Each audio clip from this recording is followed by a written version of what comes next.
when you throw shavings in or whatever, it composts down. Okay. So having a minimum lot size and having a minimum coop and run size helps accommodate those. I've never raised chickens. Yeah, and So you actually, don't have to straighten the manure out. ideally what you do is you kind of just go shovel it into like your garden or something and scoop it around, or you can just continually add shavings and, I don't know, other people can speak to what they do, but we just add shavings. Just kind of 5 degrees and go. It Unless doesn't. you have it gross and all, it's like- Right, yeah, unless we have like a chicken, like the factory farms, that's. I just don't If you know have how enough much you land. have to deal with the issue. You have 6 hens, you know, maybe. I think there's like cited facts somewhere, but like, I think it's something like the waste of 6 chickens equals to the waste of 1 dog in a day or something, you know, there's kind of like a ratio where it gives people a sense of what they're talking about. That's helpful. I can put that out too. So I think That's close. as far as our lead agency consent, though, I think it is appropriate time to add our questions to our consent. And those would be entered record for the lead agency. And to consider, Yeah. So, starting with item number 1, this is a return application for Wells Street historic site review. So I did notice, I guess a fair amount of new information. It looks like quotes from other city departments where you quoted their You talking response. building department? There's a couple. Yeah. We allow them to, I think most. building departments, but- Yeah. Yep. It was a conversation that we had. I guess application wise, maybe we just run down our comment letter last month, the responses. The board saw a question. Yeah, and again, so Shalice put all this together, I just want to give credit to Shalice. I reviewed it all, it looks good, we just kind of put finishing touches on it. Thank you.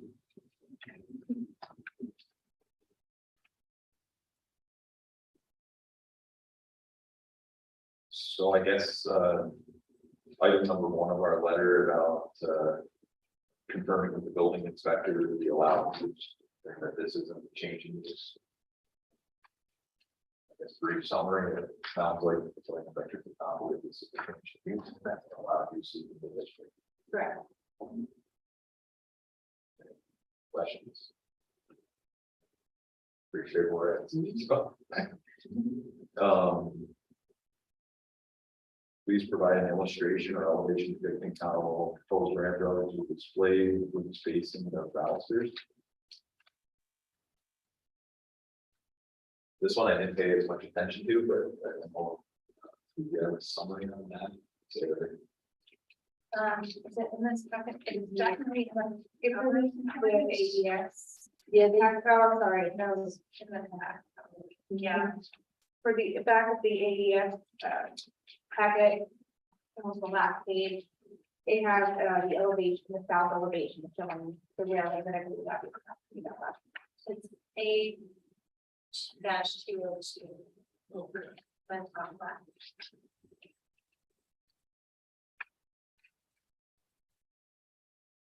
So I believe last time having rec, would be long, or would it be partitioned? Right, like basically would it kind of be an in-kind replacement or would it be different, which it is different, that, you know, the original, because this composite material can't do the structure. Able to stand the distance of the wood was, I guess. So the question is that callable as part of this rehabilitation, as it deviates from that Chris, you know, historical description and significance.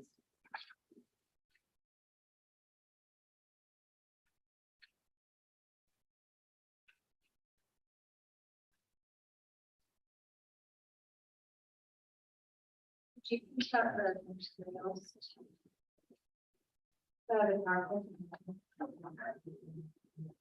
Because you have the railing materials are included in their last month, you can see the kind of profile. Yeah, and that's great. Everything is our point that we look through.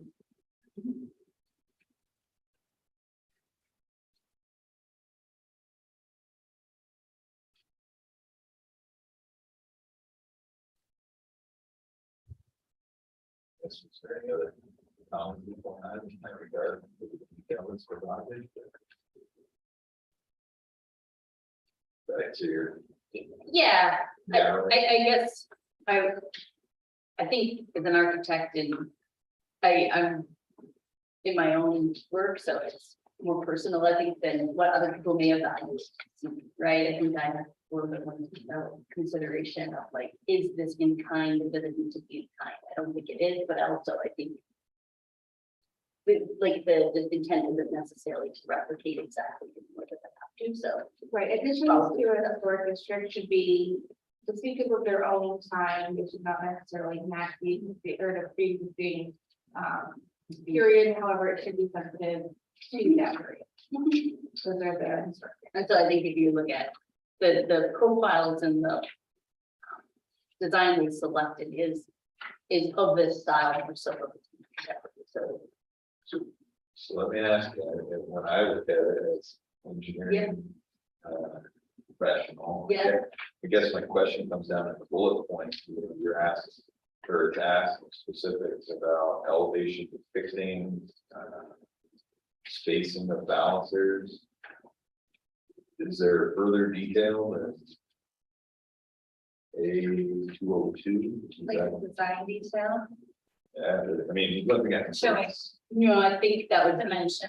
in the product spec, they included probably that standard. Yeah.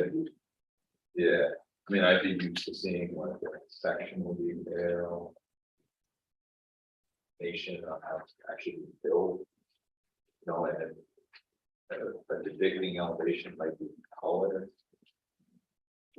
I don't know if that's what you expected or not. But that's to your point. Right.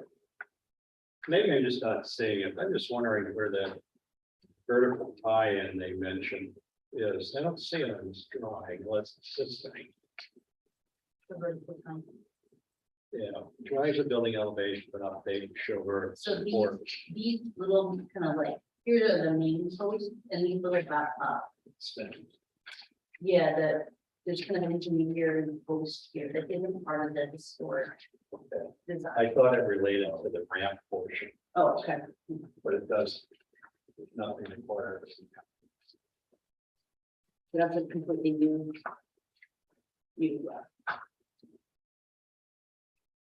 Yeah, I hear what you're saying, Jim, I think, but I think like, it's not. We're not trying to replicate something, so that level of detail probably isn't necessary. I'm not home on it, but Yeah. if I was answering the question, I don't know that I'd be able to answer all parts of the question. Yeah. So I guess we can ask the applicant. I'm assuming that it'll be a minimum to meet code Mhm, in terms of space and stuff like that. mhm. So. Third bullet point, provide responses addressing ship owners notice. And I do believe there was a general verbiage that addressed that. They had two bullet points, two bullets.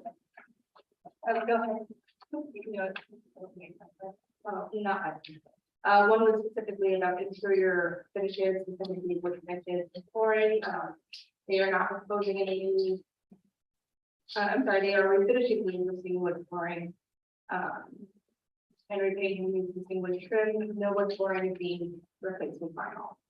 That was the first comment. The other comment was about the new big window, and they have reselected their window to maximize themselves. Do our considerations include what's happening inside, like in this case, flooring? Not typically, I was surprised to see that comment from Shippo because I think they were doing it, Shippo's comment was from the perspective of if the applicant decided to pursue historic funding, that's the type of comment that should go provide in that regard, if they were pursuing a tax credit or. Typically, we wouldn't, That should. should be concerned with that. Right. For an example, as an example. Correct, so then for the purposes of the planning board in our historic site review, yes, we only need consideration for the exterior.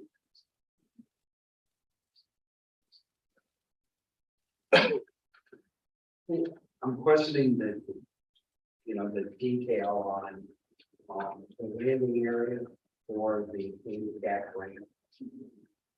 And I guess I'm confused, did that eliminate one of the parking spaces that they had, or? It appears that. It That would appeared be a that way, question but to clarify with that. Okay. So. With that said, going back to the code officer's responses, they responded that those were the parking was a pre-existing non-conforming condition. I don't believe they said not. I don't think it's I think it's a deal. Did they say grandfather? Okay. They said that. Pre-existing grandfather? I don't even believe they said grandfather. No. I think they just said, pre-existing.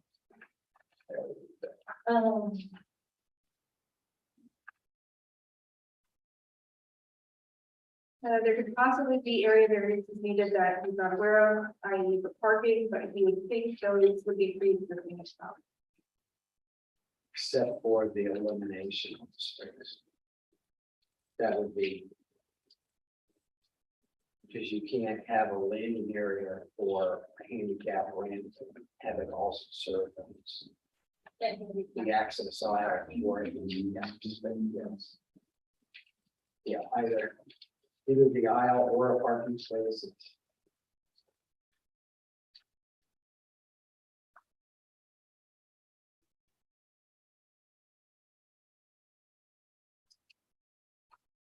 They do, Aaron said that they did add an additional parking space at Brook Street. It looks like it's a handicap space with some added over the Court Street building. In the garage. If we look at drawing C101.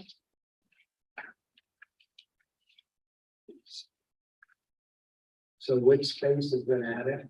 The Court Street building, not a Lowe's building. Yeah. There's a handicap parking space right near the rear of that building, heading towards the Lowe's Street building. So So the one previously in the zoning ordinance, parking in the front yard setback wasn't allowed. And the spaces that had previously existed would be naturally allowed to continue to exist. But if they created a space, they may not be following the intent of the regulation. And it should be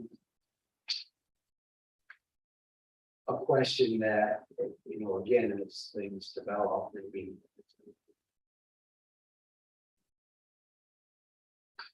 We just ask. Does this property being cut to front yards? Yes.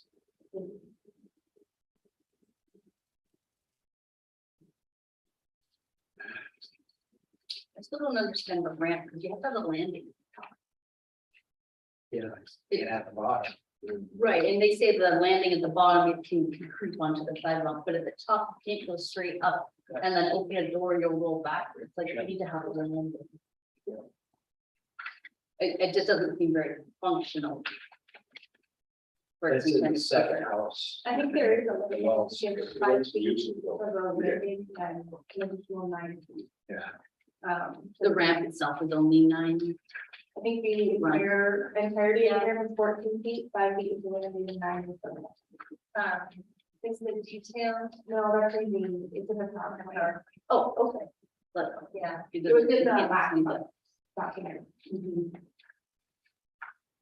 But it is broken out in 5 and 9. So Then that, the, at the door, yeah, in front of the door, there's a landing, I believe, and then there's definitely a landing at the end. The run out is 3.3, well, actually 4.3 for the landing.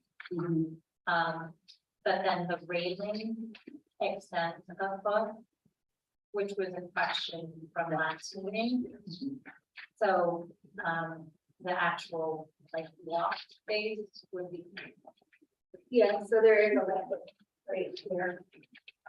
That's broken out, you can't really see it very well, but there's a 5.0 right here and a 9.0. yeah, so it's not a very high rise.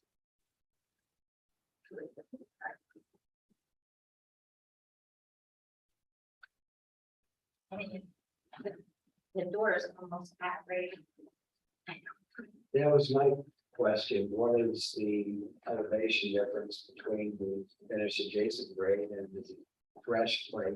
I can't see. It's probably 9 inches if there's one step. Yeah. I know. So one. It might be well, close enough. the qualification or land, not the walk. Yes, that's 9 inches. 20 is right?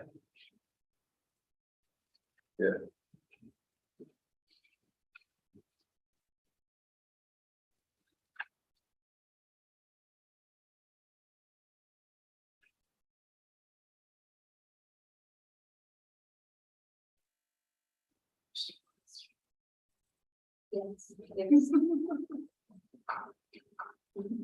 Oh. Maybe going back and forth, because there's 2 addresses on this actually. Yeah.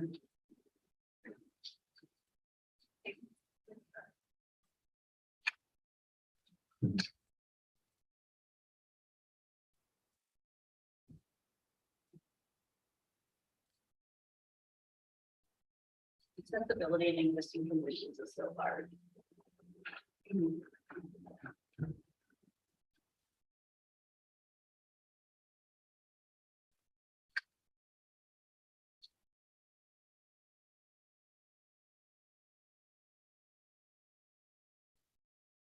I got just an off the wall question regarding this.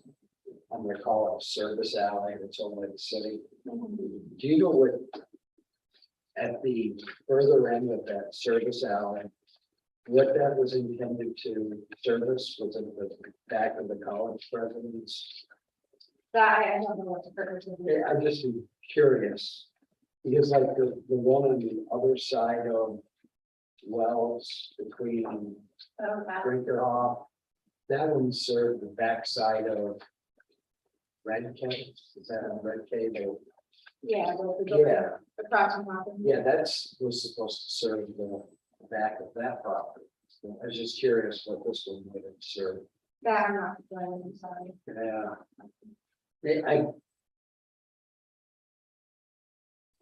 It's just pretty interesting to know the purpose and intent of something like, it's like over between Oak Street and Lynn Street.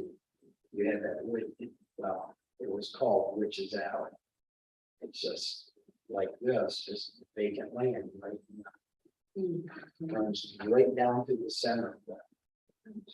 Yeah, there's a few places in town.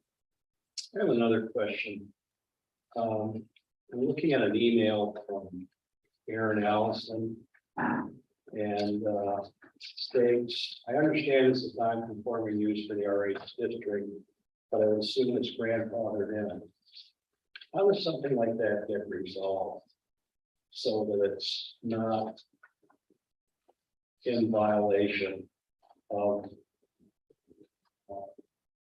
what's appropriate for the district? Timing is Timing probably and most important. If it had existed before the enactment of a zoning ordinance or the change in the zoning district, it had always carried that pre-existing non-conforming status, meaning that the current zoning ordinance postdates the use of the property. So that's where you would start from. But it may not be the case here. So I'm just wondering, how does that get resolved? Because it seems to me like a fundamental question. Is it okay for this group home to be in this situation? And technically, if this person is correct, it's in violation. Even though it's been there for a number of years, to expect it will continue, how does that technicality get addressed? The only way that it would no longer be that if the use changed, so if at some point the property was probably sold and used for something else, then that pre-existing condition would no longer be in effect. It would be considered an abandonment of use. But they wouldn't have any issues at this point because of that. To add one word to your statement, a will, because there is a difference Yes, between abandonment and will. But these guys are okay. Well, we have to rely on the question having been answered by Joe. In my opinion, tell me if I'm wrong, but he is the person that's responsible to interpret uses with the zoning ordinance. In this case, he gave us a very clear direction. It may have been non-conforming at one time. It may still not be conforming with the current standard of the district. However, it's been there long before the change. And remember, this is a district that went, well, just in 25 years that I remember, it went from R2 to R1 to RH. It's changed numerous times. But these folks aren't at risk. no, No, because Joe gave us that interpretation, and we have to, he's the authority in charge of interpreting. and to clarify that, it was Aaron, who had indicated that at one time we were not performing use. Joe actually provided 2 comments on the use, and one who believes that even with an argument to be made that it's a conforming use anyway. So in 2 places, he confirmed that the use is allowed for either as pre-existing or as a conforming use. Okay, I'll show you my interpretation Reg, on what that means, and that's the group homes are still considered single family. I think I had mentioned this before. Group homes are still considered single family homes because the function of that group home is similar in spirit and presence of a family residential unit, having head of household, being under the Hello. agent. Hey, Hey, all right, Good, how are you? either the agency or the person in charge. good. So it represents or reflects the operation, single family residence. Yes, yeah. Well, I just didn't want to see that in a situation where we're at risk, or somebody falling on it.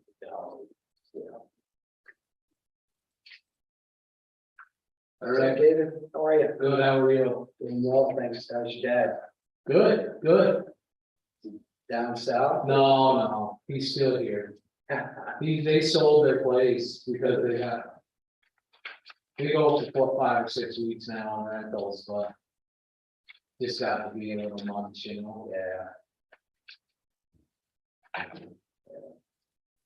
How things with you? Well, Still working for Neil? a little bit. Yeah, Some project management, yeah. fun stuff. Saying that. Yeah, got lots of grandkids now, haven't you? 5? Yeah. How many is Jason and Jessica have? 3. 3? So.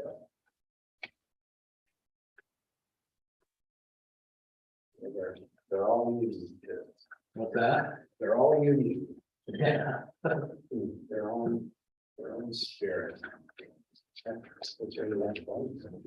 That's my good. All those great kids. Or that's changed. I. It's all right.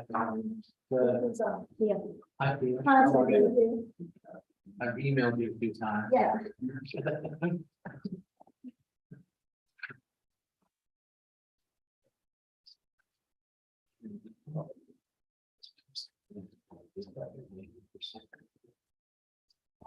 Because the old name, yes, sir, all he was doing. Because he said 70 to 90% conversion. So I'm going to give it a sense, so.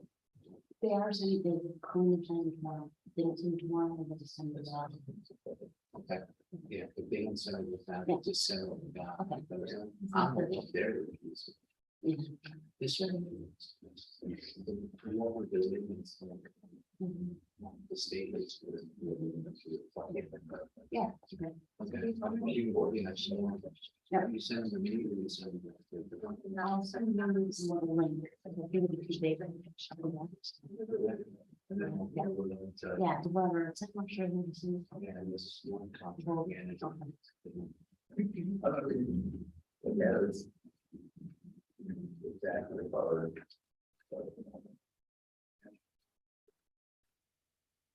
Yeah.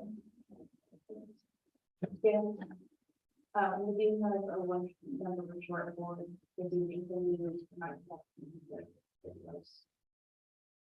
Yes, so. Once we start the meeting, we can all look at that.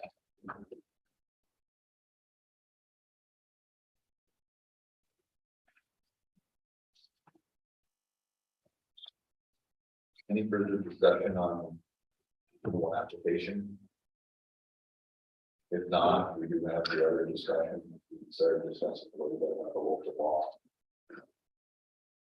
Think about it, in addition to, you know, saying this, common council can teach you the agency, think about any questions or comments you'd like to offer. Discuss that further.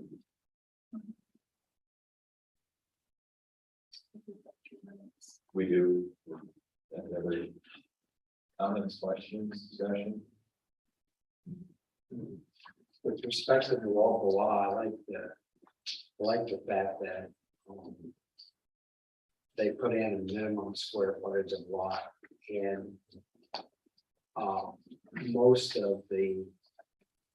Most of the properties that. Would probably. Want to.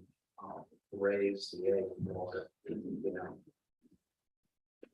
Add to their dietary supplement, would probably fall in the category.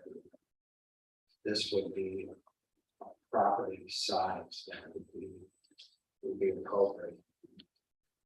You put in limitations, as to setbacks. I think that's really well thought out. I do have two comment or points to that, just for reveal's sake. They do not restrict to any specific zone district, and should we tonight discuss, they don't restrict or set a minimum of open space for the lot. So it's the lot size is the minimum total. So they don't specify the different uses within the lot or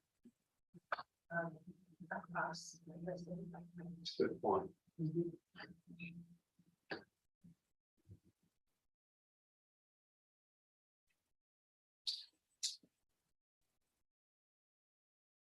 How does this relate to multi-family housing situations? It doesn't cut the difference. But you would have to have a minimum lot size of 2,000 square feet. So depending on the multi-family situation, if they could achieve that, they potentially, and they could have a coop and the run. They could have up to 20 towns. So the people living in a multi-family housing, if there's 2,000 square feet available, they could raise chickens. Potentially, yes. And what if multiple tenants want to raise chickens? I would imagine they would all have to demonstrate the ability to meet these standards. But in theory, you could have multiple coops. So it's per parcel.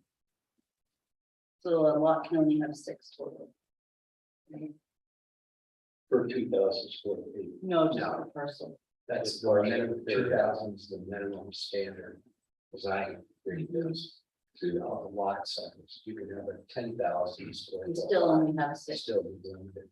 Okay. Mhm. My only follow-up question to that is ownership. I own the property, but want to let my cousin, Reg, Who loves chickens? who loves chicken, who loves eggs. And eggs. It doesn't restrict me from housing other people's chickens. Would that be like a VRBO or? Well, that's a good question, because there's anything Like in chicken here. share? It's a share. Is there any restriction from you allowing something? And I only bring this up because Kurt's neighbor has they have that situation going on. I believe a single family residence that the neighbor had, or the property owner who is not the resident is growing chickens on the property, but doesn't live there. Yeah, I think the onus falls on the property. With any zoning ordinance. So if there was a violation, it would go back on to the property owner, typically to cure that violation. So I don't know, there's not a codification in here that differentiates who on the property could raise the chickens. But ultimately, I think it's implied that it's always the owner's responsibility. Owner's liability. So it's 6:02, so we'll move into our regular board meeting. We'll discuss this item further. Agenda. So I'll call the meeting to order for the planning board Monday, September 26th, 2022. We can all rise for the pledge of allegiance. I pledge allegiance to the flag of the United States of America, and to the republic for which it stands, one nation, under God, indivisible, with liberty and justice for all.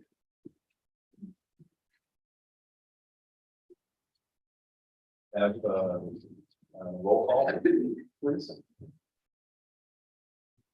Jim Dell, Yes. Rick Perry, Yes. Reg Carter, Yes. Abby Newsberger. Yeah. And we do have a number of people absent, so we do have a 4-member board tonight. Applicant has the choice, or we offered the choice in the past of a partial board, but we want to proceed with your application. Tables. Proceed. We don't tell us if we're gonna approve it first. Once again, we start off this way, just to make it, you know. So, with that said, we can move right into the regular agenda, application number 1, planning board application number 22-14, 126 Court and 17 Wall Street, historic site review. So we have project 22-14, I'm sorry, 22-13. 22-14 at 126 Court Street and 17 Wall Street. The owner is BHSN. They have a request to repair and replace siding with in-kind siding, to install in-kind replacement vinyl windows, and to install an accessible ramp similar in architectural style to the contributing historic building in the Court Street Historic District. The property is zoned RH and is located within the Court Street Historic District. And the planner is Aaron Allison of AESLB. Here we have a map showing where the property is located. There are 2 properties on the parcel. The lower or the southern property is 126 Court Street. The northern property is 17 Wells Street. The bright yellow area shows that this is located within the A Historic District, the Court Street Historic District, and the more pale coloring outside of that shows that it is the RH zoning district. Here we have an elevation of the building, showing it from the corner of Wells and Court Street. This is the 126 Court Street building. This is the rear of that same building, 126 Court Street. This is looking at the property from the Wells Street right of way. Here we have the second property on the parcel, and this is 17 Wells Street. And another view of 17 Wells Street. This was referred to SHPO. Their response was received last month. Interior renovations to the Court Street building should be done in a manner that minimizes damage to potentially existing historic finishes, for example, wood floors, wood or plaster trim, etc. Also, the new basement window units should match the historic units as closely as possible in size, materials, profiles, manner of operation, funds and details, setback within the opening, and other visual properties. The applicant has addressed this response within their most recent condition packet. At the August 22nd planning board meeting, the board provided the following comments to the applicant. The applicant has provided this response. They are within your packet. They're also here as well. They're also in the staff report. And I think we go through these individually on that one. The first comment was to coordinate with the building inspector's office to confirm that the use is an allowed use and not a change in use, and to request that the building inspector provide comment on whether handicap parking is necessary. They have provided communication between the applicant and the building inspector. The building inspector has commented that the use is allowed either by pre-existing condition or by an actual conforming condition of the property. And that handicap parking is not necessary if it creates existing. And here we have those comments from the building inspector. Pause a moment if you'd like to read, or if you'd like to read out loud or respond.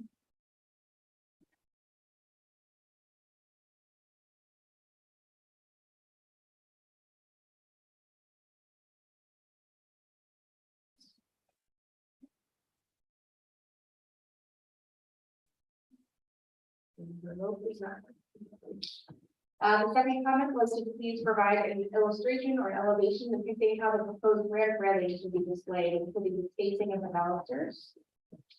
The applicant did provide a response. The drawings of the building elevations have been updated to show the vertical support. One support posted between sets of 4 columns is required as shown to provide the code required structural support to the rail. And here we have an image showing the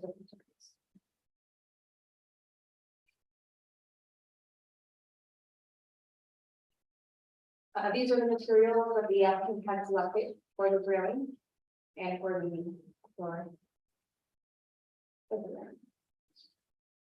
Third comment was to address the SHPO comments that were provided. And again, the applicant has provided a response to that. There are no vinyl floors replacing wood flooring within the property. The flooring and wall base is supposed to replace with vinyl material and previously been replaced with vinyl material, so it would be a new kind of replacement. The basement window, the applicant has reselected to more accurately match the existing window properties, including the utility that was permitted by SHPO. And that is visible on the updated drawings that we provided in the packet. Here they've also included those points.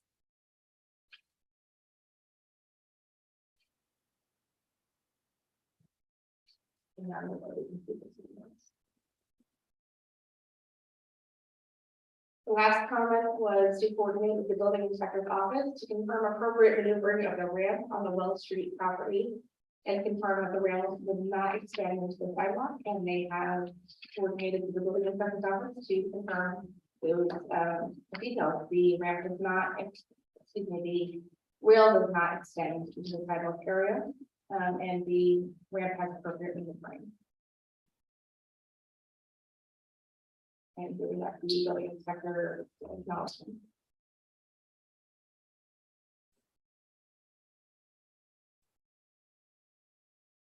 So here we have just an image showing where the railing, where the proposed railing.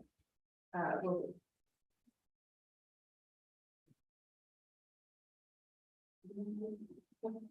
This is the detail showing the railing, an elevation of the railing. Excuse me, the ramp.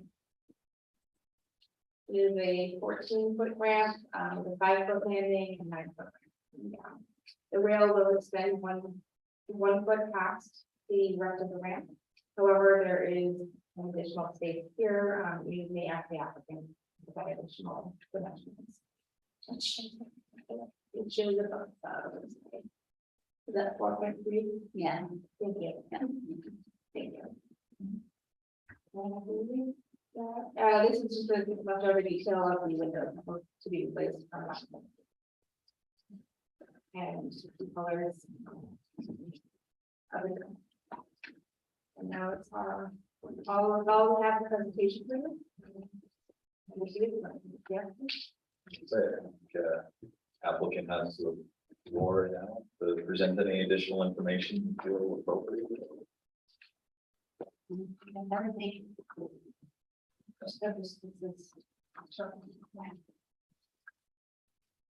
Complication questions. Okay, I guess if there's no further discussion, then I'll open up to the board for discussion, questions, comments.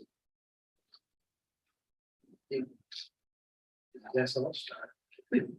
I have a question regarding the, well, let me just make certain I understand for accuracy's sake.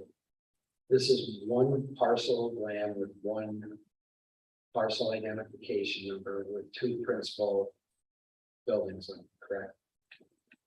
Okay, so it's not two separate parcels, it's one parcel, two street addresses, and two principal structures. Yeah, I believe that the other, I think it was the carriage house to the original house. Yeah. Um, I think that's accurate. Can you turn to the slide that has the site plan on it that shows the parking space? I actually don't know that one's in this. Presentation. I don't believe it. It's in our packet, but not in the. Okay, it may be, So that's, I believe this is where you can tell. yeah, is there another slide that shows the Wall Street side of that building? This one? Yes. Where that maroon colored vehicle is that the area that's the handicap aisle for the handicap parking space? Is that I believe so. how do you want to see one of our plans to refresh it?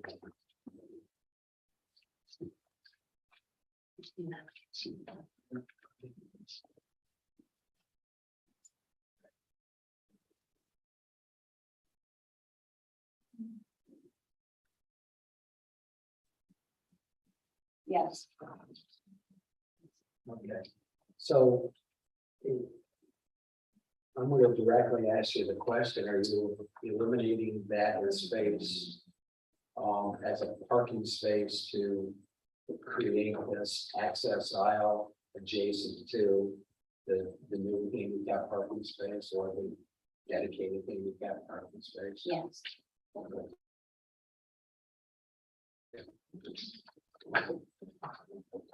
The other question that I had is, are you adding a parking space in front of the Wells Street Yes, there was. 17 walls? I'm not sure how many existing were there. Is that right? Yeah, so there are two, so yes, we're adding a third. Because the ramp no longer goes that direction, it comes straight out. So numerically, you still are providing the same number of parking Okay. spaces. Okay.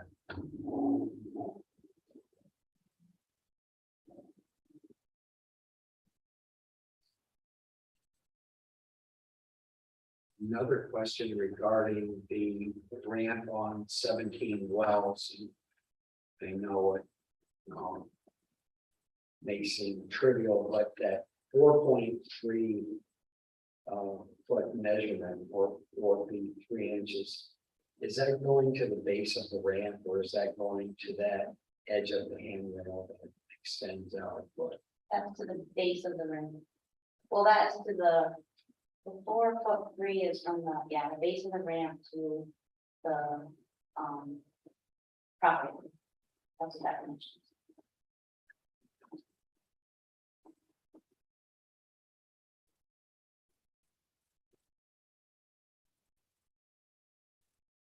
And if the ramp is required to have a 5-foot landing,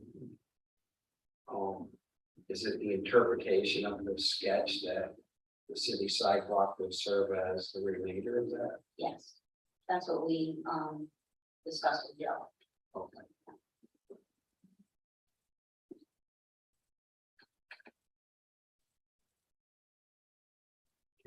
And that's Joe's response that it was. Yes, that was one that needs the focal line.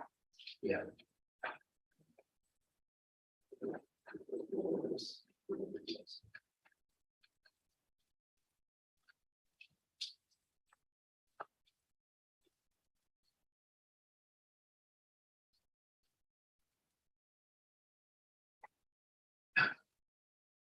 Look, one more picture back to the front. So is, how does this home function with the home next to it today?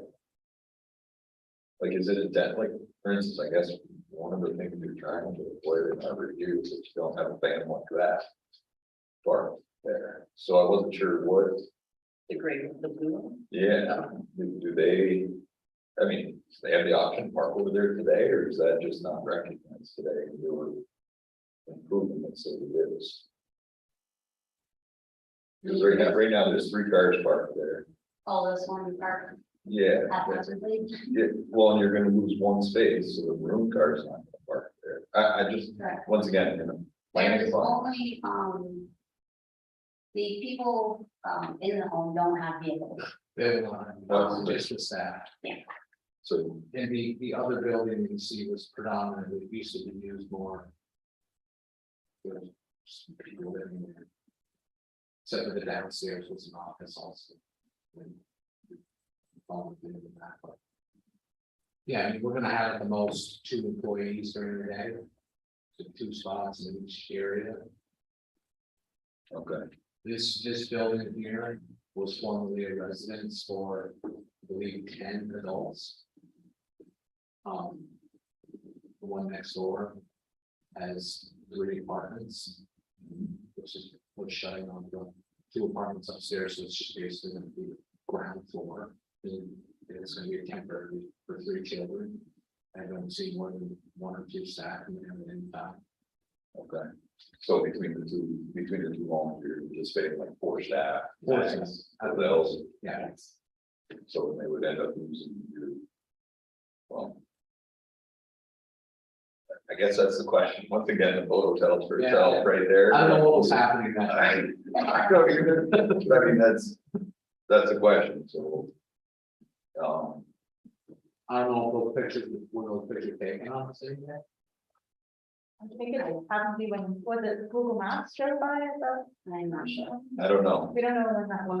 And technically speaking, you don't have designated handicap spaces today. No, and Joe said it was grandfather, and you don't have to add anything, chose to. I mean, you're gonna have 4 staff. I don't know what you want. Once again, I am not against improving handicap accessibility. You have 4 staff, you have 3 parking spaces, one of them's handicap accessible, you know. There's on-street parking, um, well, and on the actual street. So, I mean, once again, we're looking at some different things here between, you know. Parking that's existing, you know, whether or not you have to create a handicap parking space. You know, creating a ramp and the landing, accessible landing is actually in the right of. a normal person building a porch wouldn't be able to say, oh, my last stair to go compliant ends on the sidewalk. You know what I mean? So. Planning function, I guess that's where I'm just wondering, crossing their T's, dotting their I's. And some of these things. And once again, go, I guess, at the building department level, they're saying to you that you don't per se have to create a handicap space, so. I don't know whether you want to, you don't. Based on that, you know. But you want to have employees. Full parking capability on site or rely on street parking. As far as the handicap ramp goes, once again. If the building department is one to issue a building permit on that condition, yes, that's up to them. A little bit of a question about it. Once again, just with the example, someone came to me with the stairway and end on public sidewalk. I don't think that would be something we would approve on. So with that said, on the ramp, is there an alternative to having your lane so that actually stays on your property? Yeah, so there is none. Okay. Then that would be something you would shorten your ramp up, we could do that. We have to add on our landing and turn. Okay. I don't know if anybody, and I think that was part of Rick's question. To a certain extent, initial was that distance. Yeah, I know about initially we were asked to check with the building department. And then they responded on the handrail extension for. He commented on the whole. Part of maneuvering area, being part of being on the sidewalk. Yes. With that said, does the board have any other questions?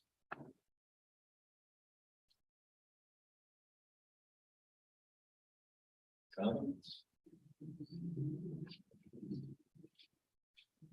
So, I mean, So, just to clarify, where are we? So I'm not clear on that. so ramp wise, my preference would be that the landing itself, some down doesn't. That would be my preference. As far as the parking goes, my point is simply existing parking spaces. Keeping the same number of parking spaces, but you're sort of eliminating the parking space by creating a handicap, keep designating a handicap individual. And you're, indicating that you may have 4 staff at a time. I would like to be open to the decision instead of locking it in. It's up to you. Yeah, That's mine. we were questioned last time about not having an accessible parking spot, so that's why we addressed. Well, further discussion here with the number of staff you might have. Photo, once again, I think it's too bad. For what you. The rest of the board using that's.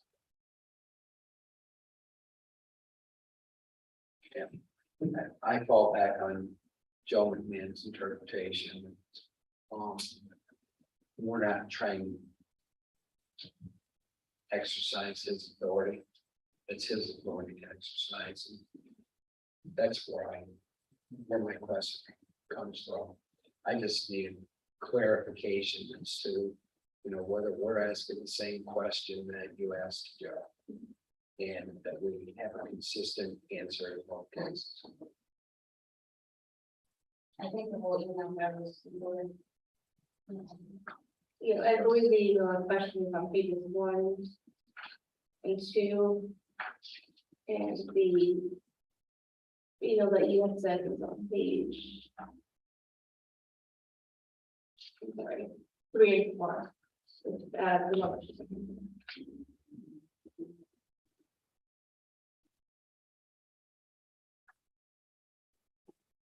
We go down the handrails? No, I mean, I think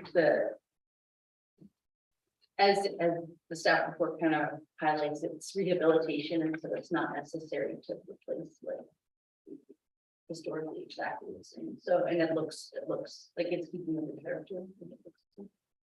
I asked that question because given the size of the drawing that we have, it's hard to indicate,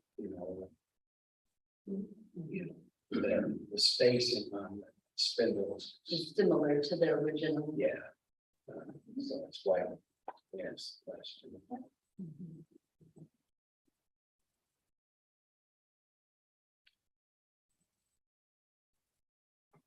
Any other questions, comments? If not, do you have any questions? No. We do have a public hearing associated with this application. So I will open the public hearing. Anybody who may have comment? There's no one. No online. Okay, no one online for public comment.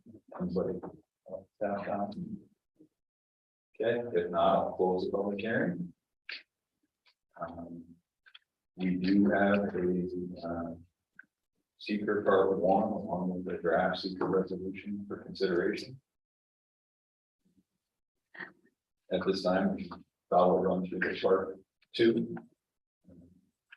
Questions, anybody on the board that's comment? What should we know? So I will read each question, and if no response is heard from the board, I will check no or small impact may occur. If the board feels that the board is further discussion, please speak up. Will the proposed action create a material conflict with an adopted land use plan or zoning regulations? Will the proposed action result in a change in the use or intensity of use of land? Will the proposed action impair the character or quality of the existing community? Will the proposed action have an impact on the environmental characteristics that cause the establishment of a critical environmental area? Will the proposed action result in an adverse change in the existing level of traffic or affect existing infrastructure for mass transit, biking, or walkway? Will the proposed action cause an increase in the use of energy and it fails to incorporate reasonably available energy conservation or renewable energy opportunities? Will the proposed action impact existing public or private water supply? Will the proposed action impact existing public or private wastewater treatment utilities?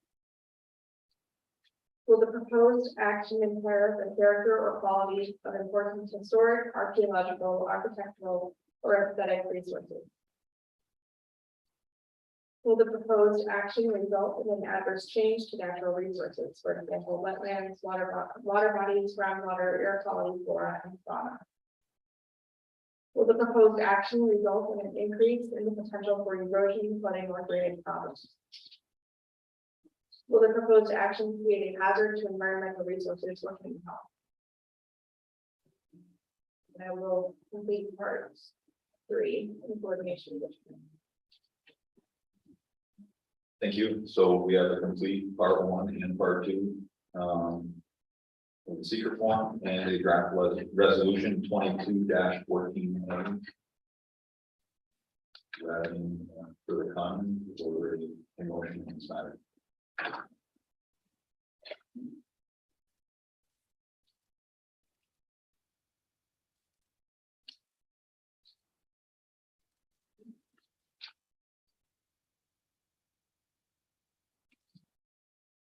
Whether you're open to a motion in regards to draft resolution 22-14.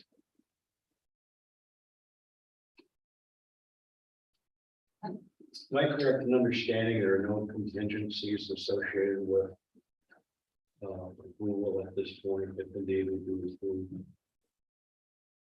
Approval is not contingent on.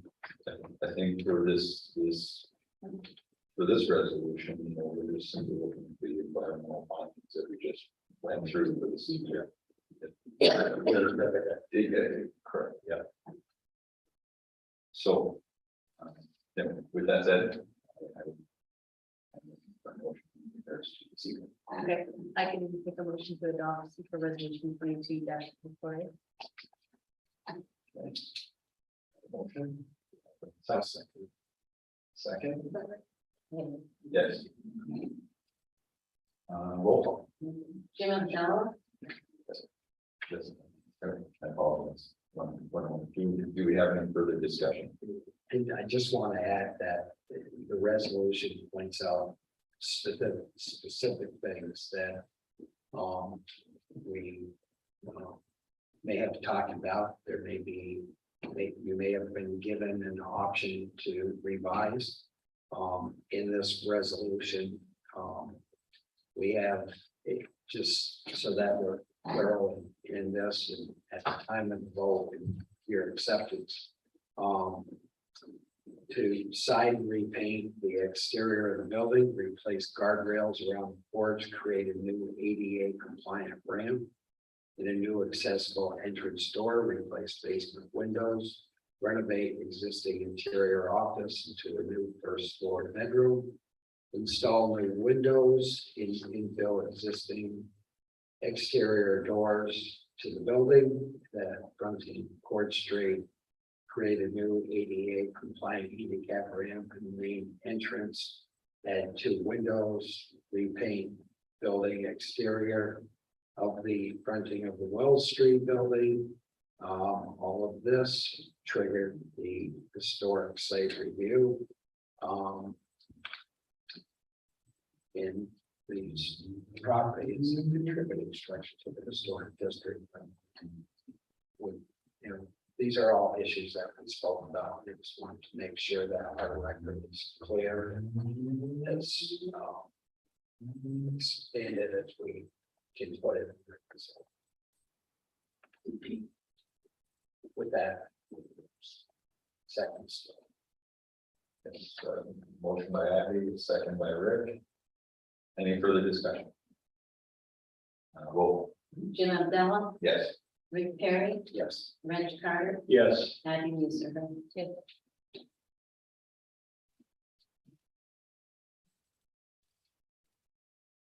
Okay, with the adopted seeker, we have a project resolution 22-14B. For the overall project. Application. Do I have a motion? I'll make the motion. Motion by Rick, do I have a second? I'll second. Second by Reg. Discussion. So I'll add to my point earlier in regards to the ramp and the landing zone. My preference is, for that to be on the property. However, with, as Rick pointed out, discussion from the building department, I'll leave it in their core to coordinate, through the building and that appropriateness. My preference, but, Yep. Any further discussion?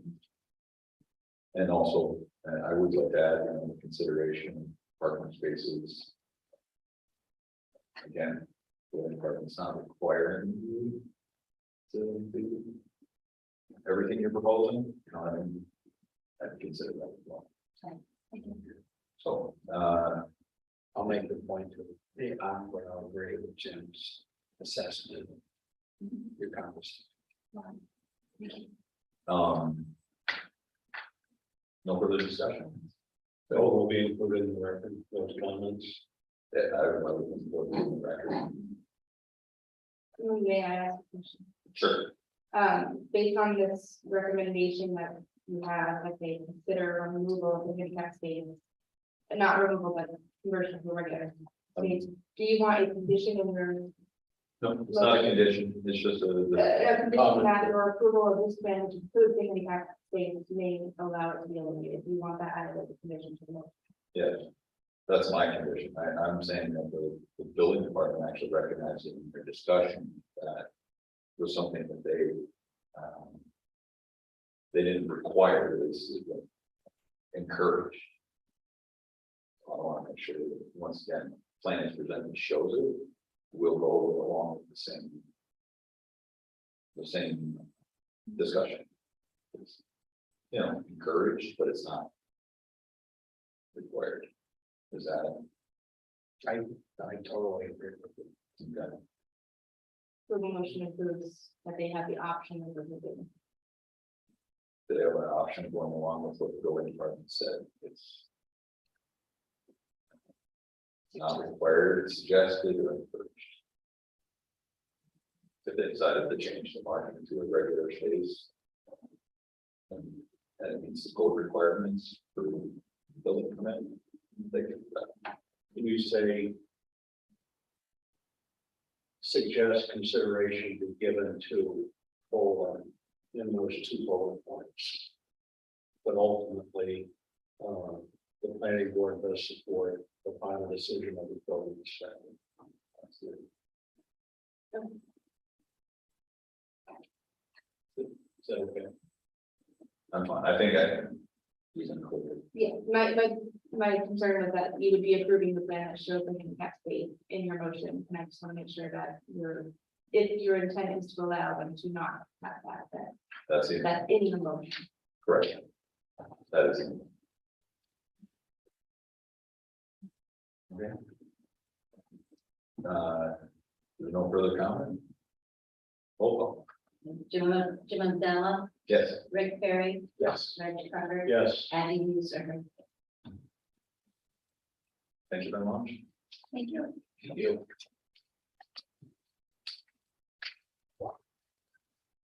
Fantastic.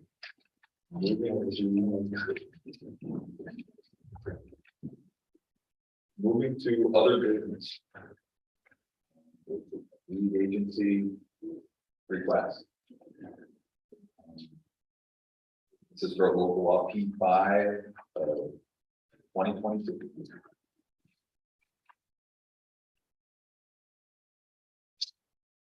So the purpose of the local laws to permit and regulate the keeping of laying hens within the city of Plattsburgh is to ensure that the keeping of laying hens does not pose a health and safety threat to residents of the city and to ensure the humane treatment of the laying hens.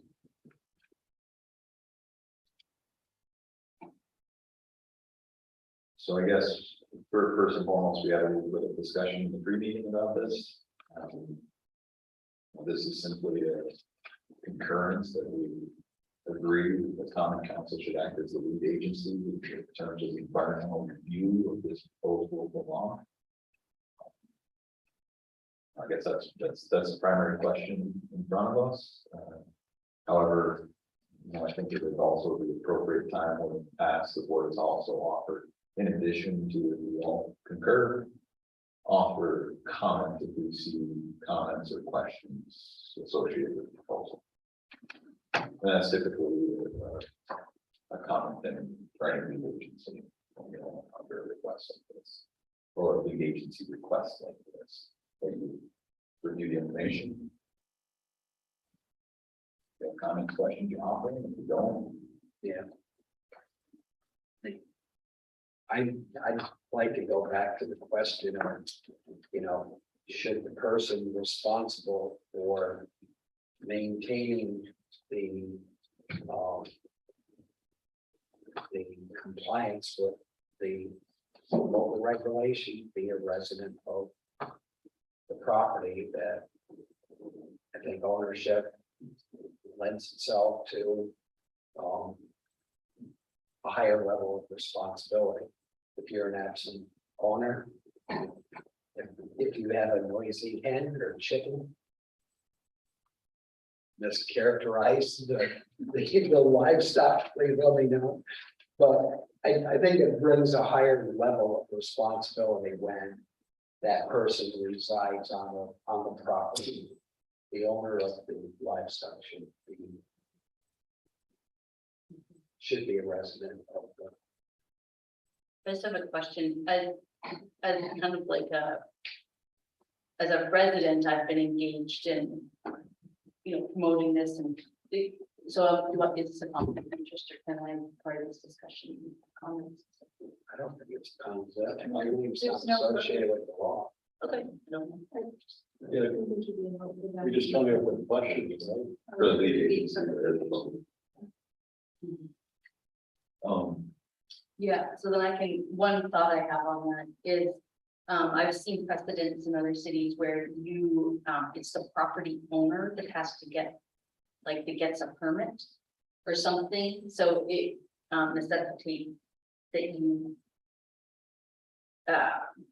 can't just live there and this has to be the type of property that gets a permit that then has the chickens, you know, so I think that's the way that it isn't like an absentee landlord kind of situation where tenants just go get a coop and get some chickens and. So would they be permitted, given what's being considered? Yeah, So it is. so here there, you don't, you know, as long as, I didn't read any mention of a permit. no, that's not part of it, no. Should it? This one doesn't have anything like that. This one just, as long as it's within the minimum lot size and the setbacks, no one knows who got the hens or who's caring for them or if it's a property owner.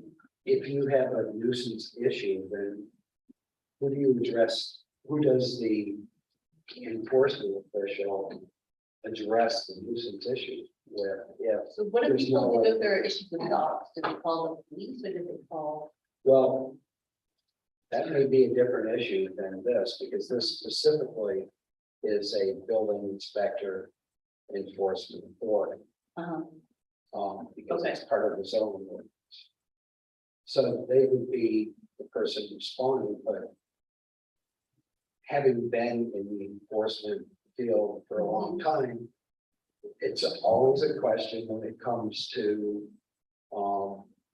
issues, especially in a multifamily situation, who is the responsible party? Somebody should be named as being responsible for any potential nuisance that happens.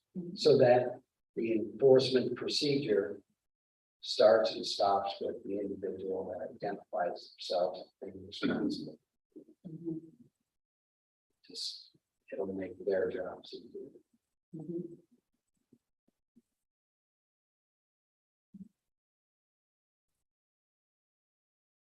It's my own thought. Yeah, I think that's valuable kind of feedback and question. I mean, the intent of this local law is really to allow for single family primary residence and have the ability to raise their own eggs. I mean, that's the intent of it. It's, I think Yeah, what it does leaves gaps in there in terms of questions of what like the enforcement issues, whether someone lease the vacant land next to them. They will have a coop there. Or, right, whatever. Rental arrangements might be paid or a 6-10 coop, I don't know. Yeah, well, I think you're more concerned, like, because it's a campus town and you have a lot of rentals and short-term rentals, you don't want tenants that don't care about their neighbors, don't have any, you know, to potentially be irresponsible and have some chickens, but not have any real follow through or care. Is that, I mean, So is it restricted to single family? no, it's not, it's a lot size, but like, when it comes to the open area, if you have a large lot, but it's like full of this multi-family apartment building, you have a small little space in the back, that someone can fit their coop in, is that problematic? You know, not kind of let that scenario exist. My concern is, and everything is good and, you know, the chickens are quiet. It's when a nuisance issue arises, you know, somebody has to claim responsibility, whether that be through a permit process that the owner of the property files. We point to an individual. If it's ownership, I think you just need that extra step that says. Okay, if and when The last time the issue came up. That was, they were saying. People thinking that it was gonna create a noise issue. Mhm. Yes, like with dogs are licensed in Plattsburgh, so. Chickens have to be licensed. Probably not, but somebody needs to attend to a nuisance. Mhm. Just make enforcement a lot easier. And maybe to make it more acceptable to different neighborhoods. And this is my ignorance, again, I'm sorry. Is odor a potential issue associated with running chickens, If it's overcrowded, but with 6 chickens? it shouldn't on this lot size. With that amount of area for them, it shouldn't. But I think. If the open space concept, because if you have open other space beyond the run that you can kind of switch out your, your just manure, or whatever you want to call it, into like a garden or wherever, that helps, right? It kind of it's fertilizer, it's really good, there are a lot of benefits, but if you have a tight lot, and you just have an alley behind and nowhere to kind of deal with the waste and cycle it properly and whatnot, then you potentially could have an issue. If you're not caring for it properly. So yeah, you want to eliminate the So how do you- opportunities for.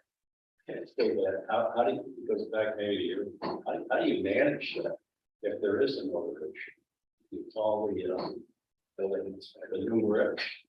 Say, oh, Who's the building, this would be Joe? Joe. That's pretty subjective too, isn't it? Right, I mean, What stinks, what stinks too much. yeah, You know, How long does this work in other cities? I don't know why we have to invent this. I mean, It there are would- other cities. yeah, so there are, others, the area requirements are more generous here than, so the other cities that we've looked at as examples are Saranac Lake, Potsdam, Ithaca. I forget, but there are a number of kind of upstate cities, and some of them have less. I think like the minimum area is like 3 square foot per hen, and they don't have a minimum run area, so those numbers are meant to help ensure there's adequate space for. Right. But yeah, like you said, there's always kind of an opportunity that require more, like minimum open space. It's just a matter of how complicated. But What's the level of participation in these other cities that you guys have checked? I mean, it's just a handful of people raising chickens, or is it a very popular endeavor? when I Do you have any was, sense for that? when I lived in Minneapolis, backyard pens were allowed, and when you went on walks, sometimes if you're walking down the alley, you see some backyard groups, but like, you didn't really know that people have chickens unless you're the neighbor, maybe. They're really, hens kind of go like they don't make a lot of noise, so it's not, I think, an older thing. Some other language that we had played around with was, or does it say that in here, it has to be in the rear yard, not in the front yard? I believe it's in the rear yard. Yeah. Yes, so nothing within the front yard, right? So again, it makes it be kind of a backyard thing. My neighbor's backyard is my, Well. literally, yeah. You're gonna have those situations. Mhm. 50% roll. You get half the eggs. What's that? You get half the eggs. 50%. You that's when you find your arborvitae hedge. So the other question I saw as well is whether or not you just allow the hens for eggs or you allow them for on-site butchering as well. I don't, once again, I just read it real quickly online, some communities don't want to see Right, in-house butchering. I don't know if that's something to consider or not. I would just like to add a point to that is I had like will ultimately come to an end. And so that should potentially be considered your comment. What do people do with when their dogs and cats, that just bury them in the backyard? Well, a lot of people take them into the back. Then the vet, Depending on how they buy, yeah, and people when hens are laying hens or, I know a lot of people who actually keep hens as pets. I did know one woman who actually got them from, that was an extreme. But they, as pets, people will actually bring their hens or their chickens to the vet. Pretty big concern, so who come down, other people, let natural process take that, and we will potentially bury them outside or find other places to bury them. Don't some people harvest the chickens once they stop playing? Yeah, It depends on the situation, I think, there's, I believe there's a difference in need between laying hens and roast, yes. I'm not an expert in the area.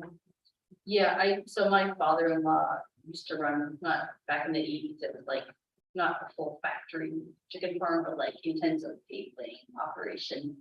And, now they just have hobby chickens, and they live up big farm. So, different scenario, but they have laying hens and then they get separate pullets for like broilers, they call them.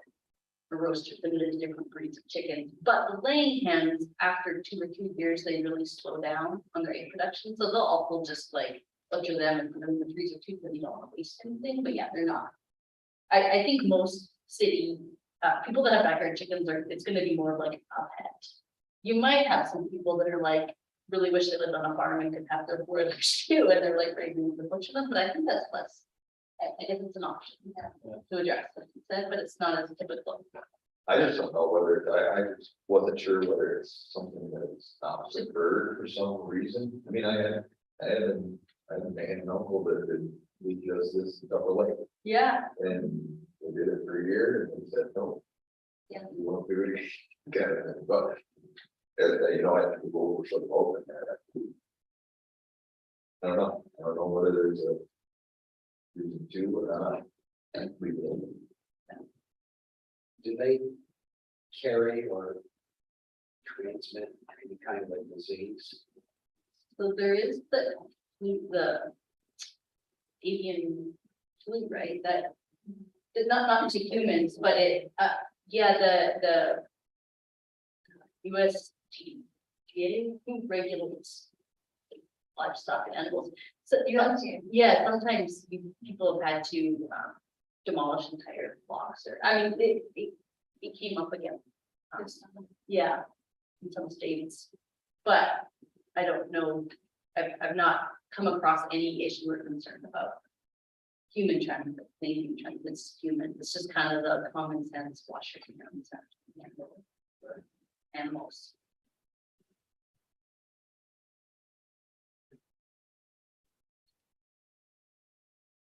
Interesting. Again, my only comment, and I don't want to say it again, but I just want to make certain that if there is a nuisance issue, that somebody has to be identified as the person to resolve. I'm not saying they are a nuisance, I'm just saying if it occurs, somebody needs to be responsible. and there could be multiple uses of issues. And correctly, odor, noisy noise. Overpopulated. Yeah, so if a neighbor has issues, they call the city or the building inspector to report it, is that kind of process.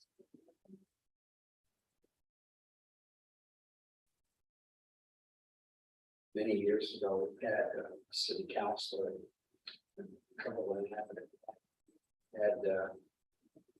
she had a horse, she kept over on Bridge Street. On a piece of land that she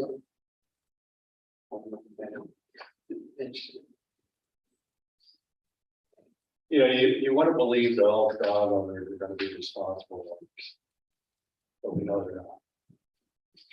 I think the same applies to chickens. So I think the swordsman question needs to be answered.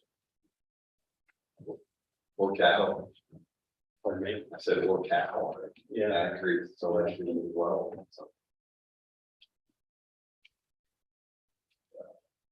but it sounds like if you're responsible, it's not, you shouldn't get. Right. I mean, that's one thing. Does anyone object to that being a condition we support the council's request to be lead agency that someone has to be identified as the responsible party? Yeah, or is this something someone here needs to take write down their comments, or doesn't think should stay with it? I'm not sure. Well, the council requested of us for support to be the lead agency.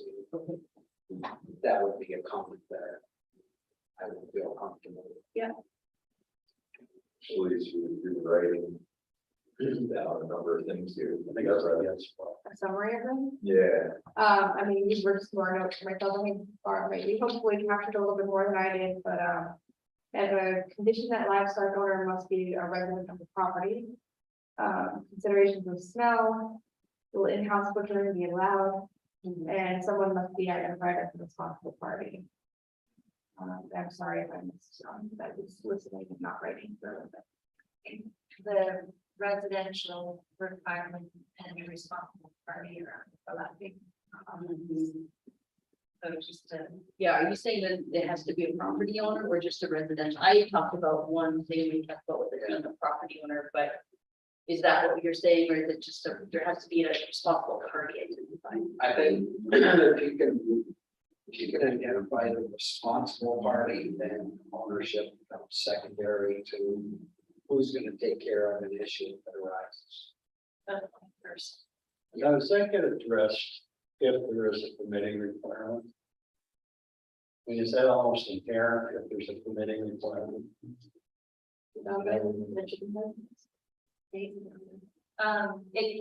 That's the purpose of the permit. So we should include that as a consideration. Permitting, since it's not currently covered. And then if you're gonna go to permitting. There's always staff time. And resources. These City of Redmond. exactly, these should try to compensate whatever those impacts should be. you said permitting like the dog license. I just went renewed one of our dog licenses today, it cost me $8.55. You know, it wasn't a big resource sharing for the city and it's a revenue generator. I think the same process could be easily applied to something like this. Without, you know, undue bureaucracy. I think a permitting system too, if you have the name of registrants and location on file. When questions or complaints come in for a specific property, you can also look up and inform people. What's going on and say, we're aware of it and it's acceptable, or if it sounds like there is, a violation, an infringement on the allowed use, then you can, And it also, it's also a mechanism that can be used to share with the applicant for the permit what the standards are. yeah. And Then then they, yeah, Your like little like backyard hand welcome packet. there you go. Yeah. Welcome to the group. Talking to the group. People love making chicken puns.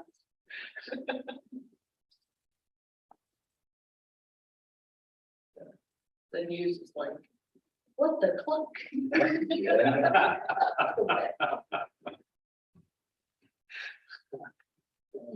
Right? I Yeah, feel- I think all of that makes a lot of sense.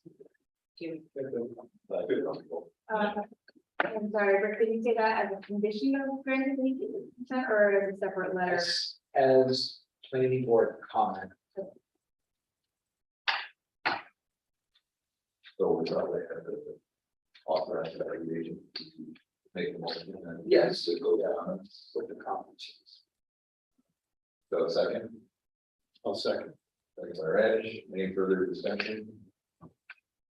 If not, I'll do a roll call. Jim Mondello, Yes. Rick Perry, Yes. Reg Carter, Yes. Abby Newsarder. Yes. Thank you. And then, we have second item, is applicable status updates. So is there anything we can touch on? Just a couple small updates. One last meeting is that, for me to clarify with Dean whether or not we're allowed to still allow Zoom as an option for the public, and yes, we are allowed to still allow that. It is compatible with the local law that's passed on local bylaws and open meeting law, et cetera. However, the board participation, is needs to comply with the local law. But it is up to the board to decide whether you want to allow participation on Zoom.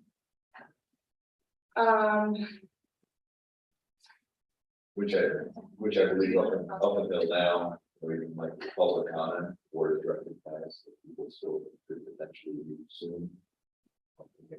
Change.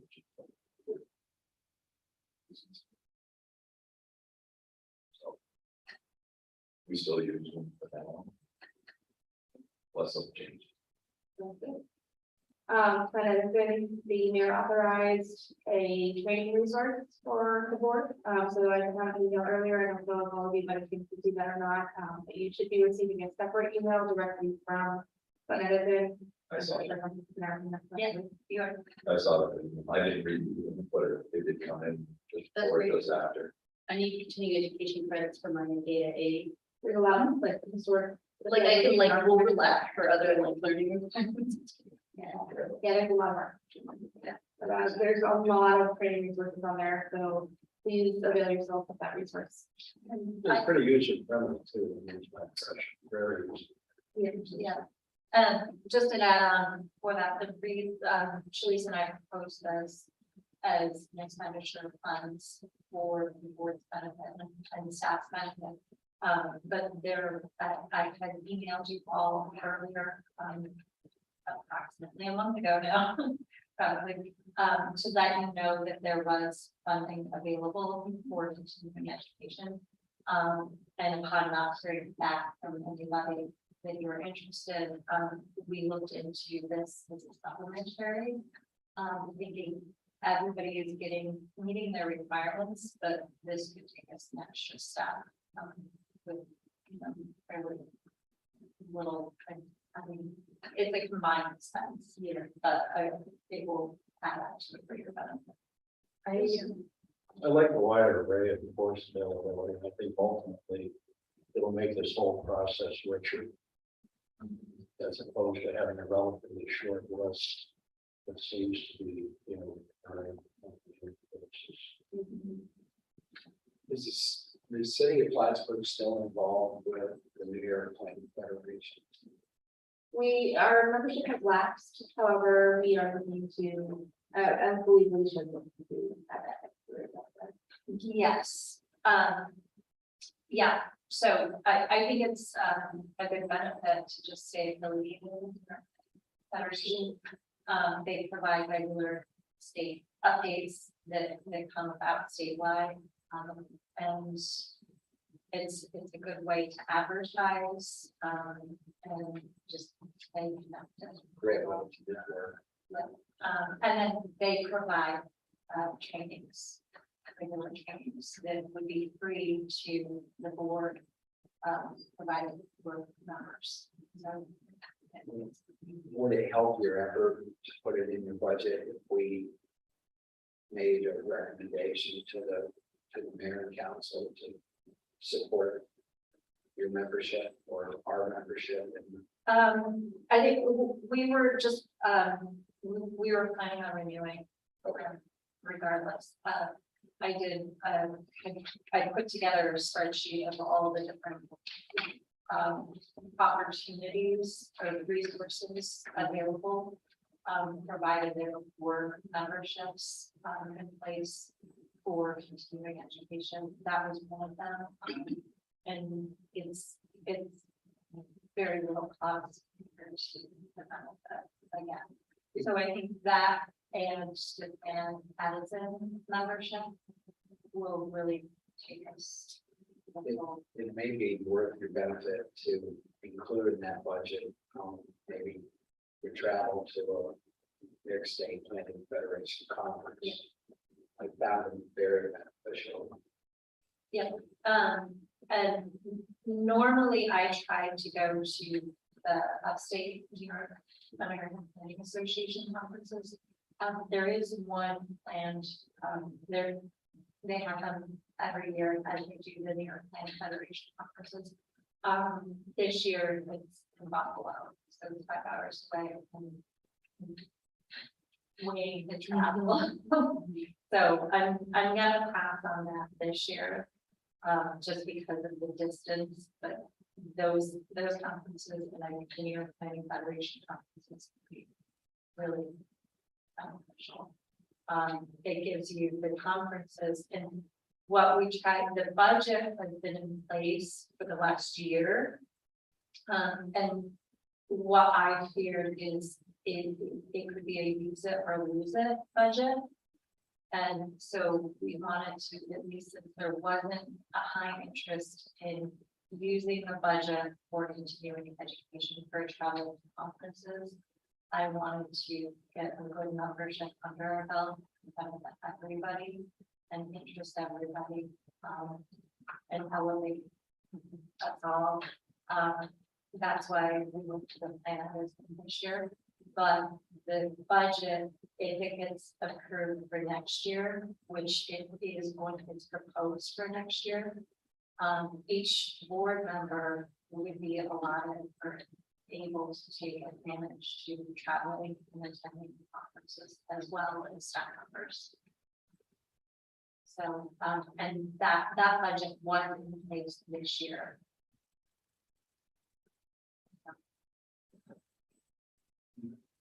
We made a lot of contacts with the Department of State at those meetings. And they always had a sidebar,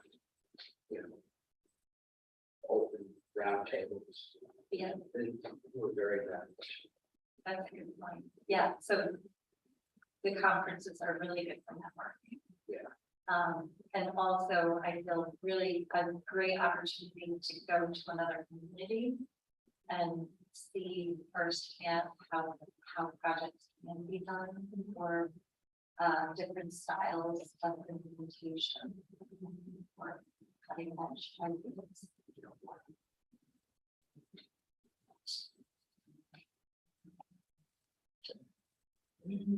Further discussion? I would Excuse me. go ahead. it's more like I just wanted, to explain something that I didn't understand earlier, but.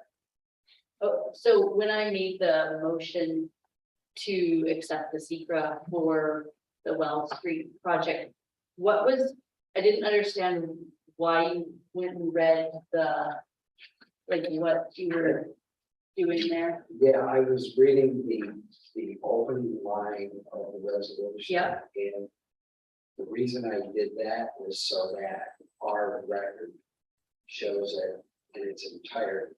Yes, we have a paper copy of it, but with the acknowledgement from the applicant that they are acknowledging the very, in this particular case where I'm not gonna say we were in combative in any way, but there seemed to be a little bit of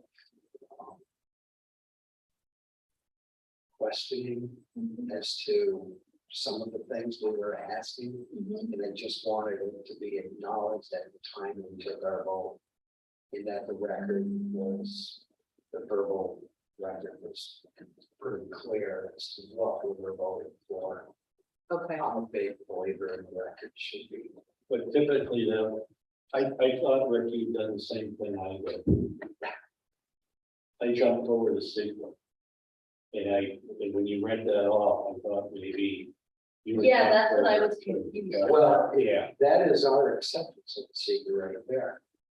And it opens up as, you know, what the purpose and intent of the application is and what the scope is.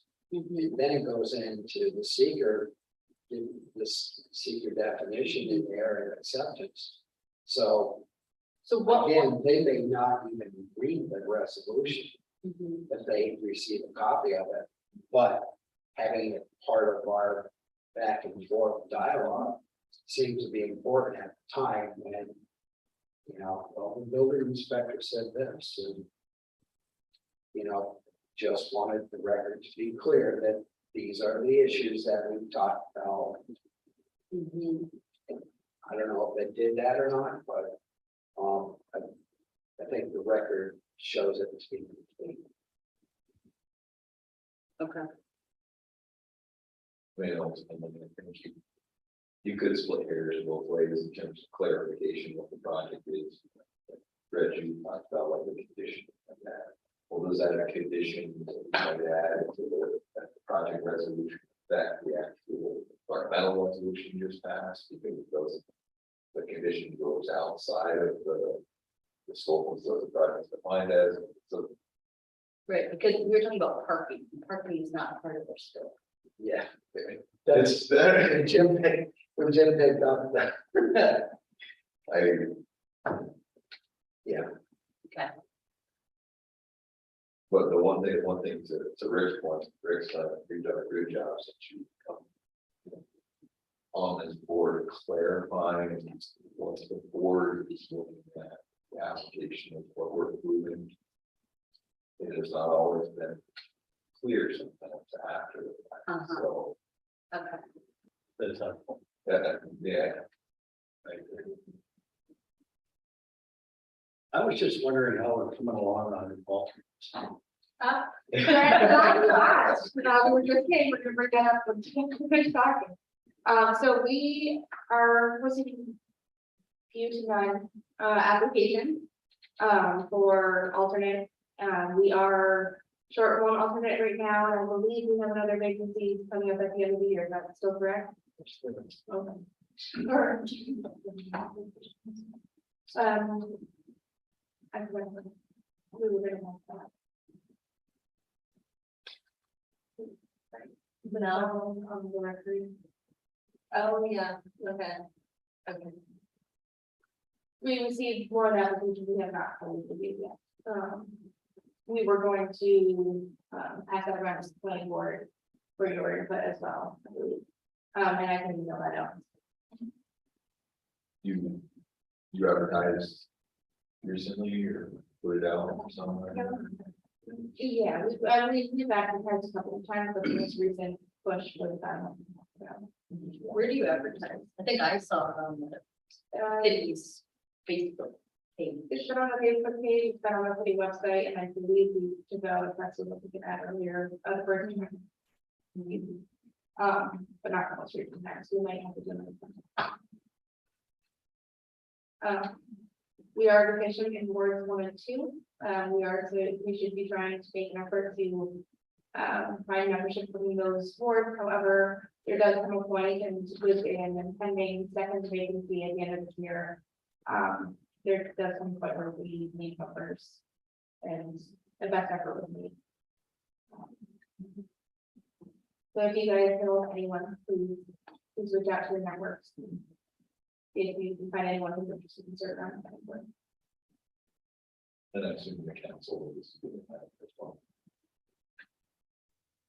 I haven't had a direct conversation with Councilor, but the mayor is aware of the vacancy, and I believe that was brought up. We could request, ask the mayor. For something. So. They have access to the residents of the ward. Ward 1 and 2. Yeah, when it's like,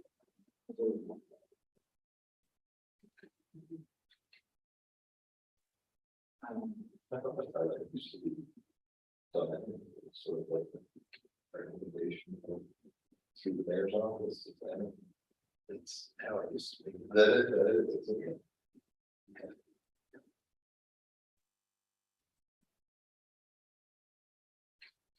Just updates on other miscellaneous projects going on. We do have a public hearing, or excuse me, a public meeting, on October 25th for the Upper Side Master Plan. That will be at the library, at 5:30 p.m. Comprehensive plan, I don't think we have any updates at this time for that one. And I'll pass them to Okay. I have my own list too, but thank you. This is a fun update.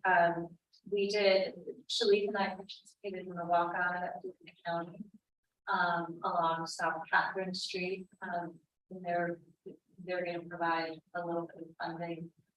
We don't know exactly what implements or what the plan will look like from that walk out. But basically, working to improve pedestrian interfaces.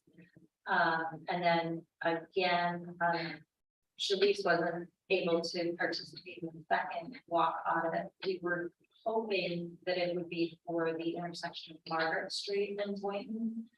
But instead, the SUNY Plattsburgh was asked to participate as well. And so the walk audit got diverted to something that was of more interest to the student pedestrian population. So the walk audit took place beginning, I forget which hall it was, do you remember?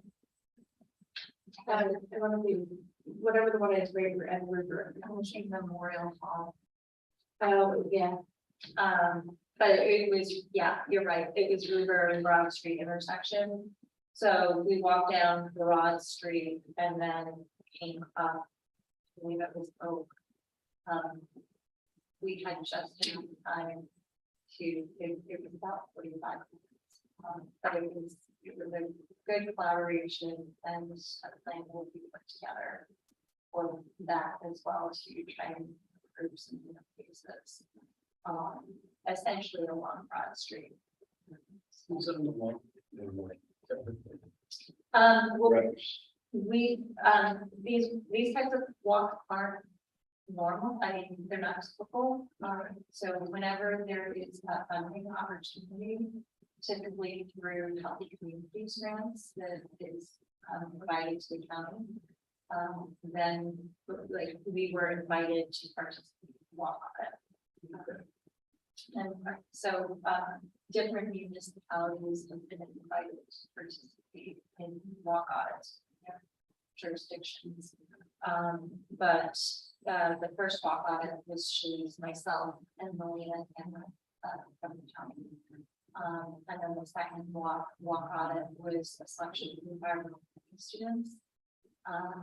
Kurt Gervich, thank you, and Phil Coleman from SUNY Plattsburgh, and then was leading the walk audit.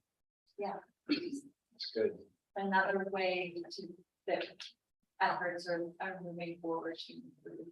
I used to hold office hours on campus in the Angel Center every week. Just to interact with the students. Try to move that, you know, that welcoming participation in the community. It worked. A lot of fraternities caught on and they would go out and raid people's sleeves. But identify some needy seniors. And it was nice to have that. Yeah. Communication, direct communication. So. Yeah, it was fun. So hopefully efforts like that will continue. We'll see.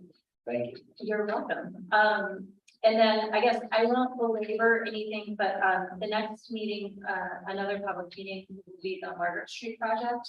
So that project has moved into the final design phase. And then next public meeting is November 9th from 5 to 7 at the library. it's interesting, like, some of that. And there should be a Zoom option as well to participate. Virtually. It's November 9th. November. The parks and rec stuff. That's ongoing. Currently it's in the survey phase, and I think the survey is open until November, the middle of November. We don't have the exact date. Yeah, we'll check. You can, if everybody should be participating, you know, in the survey if you can. I know when there's something that like Parks Come Alive, but when we pulled this summer and I was like, little dots on, but yeah, I don't know. The survey is live on November 9th. What time is that? 5 to 7, 5 to 7, that's the library. Where do I go to find the renewal, like the renewal survey? For the survey, should we There's a project web page, it should be available on our website. So if I go to the city website, Yeah, if you go to community development. Okay. And then it will list the projects and you click on parks and look into there. what are the limits of the Margaret Street project? What streets or Is it the, from, is it from Broad to, it's Brinkerhoff to. It does. Yes, you're right. I haven't looked at it in a couple of days. I think it's Brad Cordelia. Broad to Quincy? Would make sense. Yes, Broad. yes. Okay. There's a one-way component in the middle section of Margaret, and on either end, it's two-way. Margaret is going to be completely reconstructed. And then Brinkerhoff and Court will just be resurfaced. And then the end objective, excuse me, is to update all streets so that we have the complete streets.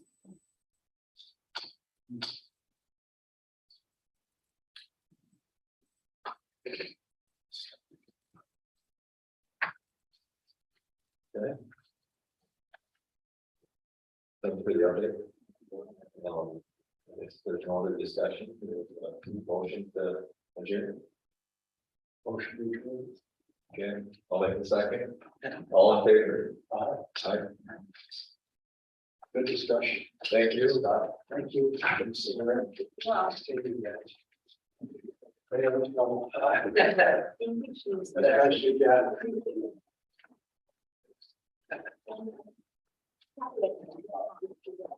Yeah, Giants.